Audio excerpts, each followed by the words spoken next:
irmão, minha irmã, estamos aqui para mais um tempo de refrigério. E hoje eu quero compartilhar o texto de Isaías, capítulo 59, versículo 2.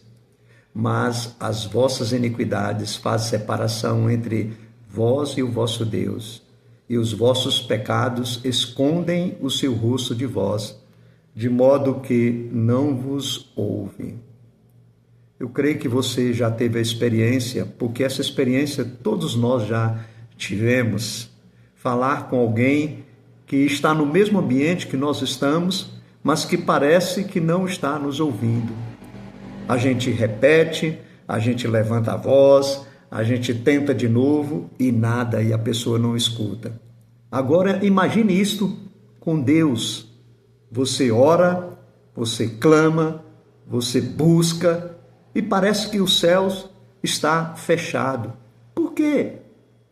Isaías 59:2 nos dá uma resposta que a nossa geração não quer ouvir e que muitas vezes nós não queremos ouvir, mas que nós precisamos ouvir e fazer uma reflexão. Por que Deus não está nos ouvindo? Note que o texto não diz que Deus não pode ouvir. Não diz que o texto não diz que Deus está ocupado. Não diz que Deus decidiu ignorar a gente, ignorar você. O texto ele é cirúrgico. A separação vem das nossas iniquidades. O problema está em nós, não em Deus. A nossa cultura gosta de culpar Deus por tudo. Se algo vai mal, a pergunta é sempre a mesma. Onde estava Deus e não resolveu esse problema? Isaías, ele vira essa pergunta de cabeça para baixo. A pergunta certa não é onde estava Deus, é onde estava a nossa santidade. A separação não foi provocada por Deus, foi provocada por nós, é provocada por nós. John Owen, um dos grandes teólogos cristãos, ele dizia que o pecado não é apenas uma ação errada, é a força que desfigura a alma. O pecado não é um deslize, é uma rebelião que coloca uma muralha entre a criatura e o Criador. Agora veja bem, a palavra hebraica para separação carrega a ideia de uma divisão real, de uma ruptura. Não é uma distância metafórica, é uma barreira real, tão real quanto um muro de pedra. O pecado não é um tropeço inocente, simplesinho, é um muro que construímos, tijolo por tijolo, entre nós e o nosso Deus. E o versículo nos diz duas coisas que o pecado faz. Ele separa e esconde. Ele separa, coloca distância entre nós e o nosso Deus. Ele esconde, ele tira a visão do rosto de Deus. O que aconteceu com Adão e Eva? Lembra? Quando eles pecaram, eles procuraram se esconder. E depois eles se cobriram. Né? Eles se distanciaram e cobriram. A separação nos impede de chegar. E o escondimento nos impede de ver. É o que Agostinho chamava de a alma curvada sobre si mesmo. É incapaz de olhar para Deus. Por isso, você já se sentiu que ora, mas não tem resposta? Que busca, mas não encontra? Que tenta mudar, mas não consegue? Pode ser que Isaías esteja apontando para você que você prefere não encarar. Pode haver pecados em sua vida que estão bloqueando a sua comunicação com Deus. Isso é sério. Às vezes nós não queremos dar conta disso, mas pode ser. Então uma reflexão, um pedido, fazer como salmista: Senhor, traga-me, sonda-me, vê se há algum caminho mau em mim, confessar os pecados. Quando descobrimos que o problema é o pecado, a nossa primeira reação é tentar resolver com as nossas próprias mãos.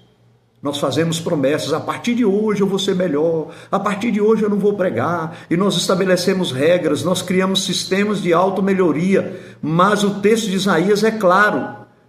Nós não podemos derrubar esses muros sozinhos. Jeremias, capítulo 3, versículo 23, nos pergunta: pode o etíope mudar a sua pele ou o leopardo as suas manchas? então podereis vós fazer o bem, sendo ensinados a fazer o mal? A resposta é não. O ser humano caído não tem capacidade de reverter a separação que ele mesmo causou. É o que a Bíblia nos ensina, é o que a nossa teologia nos ensina, de depravação total. Não que sejamos tão mal quanto poderíamos, mas que o pecado atingiu todas as áreas do nosso ser. Mente, vontade, emoções, ações, nenhuma parte foi poupada. Nós somos totalmente corrompidos. Mas aqui está a beleza do Evangelho. O capítulo 59 de Isaías não termina com o versículo 2. Se você continuar lendo, você vai ver. No versículo 16, Isaías diz algo extraordinário. Viu que não havia ninguém, maravilhou-se do que não houvesse um intercessor, pelo que o seu próprio braço lhe trouxe a salvação. Deus olhou para a humanidade, não encontrou ninguém capaz de derrubar o muro, e então ele decidiu, ele mesmo, fazer isto. Seu próprio braço trouxe a salvação, não um ser humano. O ser humano não é bom o suficiente para fazer isso, não um profeta melhorado, mas o próprio Deus em pessoa, o Emanuel, o Deus que se fez carne. E esse braço se chama Jesus Cristo. Na cruz do Calvário, Cristo não apenas derrubou o muro, ele o substituiu. Ele abriu um vivo e novo caminho. Ele tomou sobre si a separação. Meu Deus, por que me desamparaste? Ele diz lá na cruz. Jesus experimentou a separação que nós merecíamos para que nunca mais nós fôssemos separados de Deus. Hoje nós temos um vivo e novo caminho aberto para a comunicação com Deus. Por isso nós não podemos ficar presos ao pecado. Se você hoje sente que há distância entre você e Deus, a pergunta não é o que eu posso fazer para ser melhor. A pergunta é para onde eu estou olhando. Olhe para Jesus, não para os seus esforços, não para as suas promessas, para Cristo crucificado e ressurreto. Ele é quem derruba o muro, ele é quem restaura a nossa comunicação, ele é quem perdoa os nossos pecados, ele é que faz o rosto de Deus brilhar novamente sobre você. Em 2 Coríntios, capítulo 5, o apóstolo Paulo vai dizer: aquele que não conheceu o pecado, ele se fez pecado por nós, para que nele fôssemos feitos justiça. Que coisa maravilhosa. Deus te abençoe. Não deixe o pecado trazer essa barreira entre você e Deus. Arrependa, confesse, peça perdão. Dê o seu like nesse vídeo, compartilhe com outras pessoas. Se inscreva no canal se você não é inscrito. Deus te abençoe.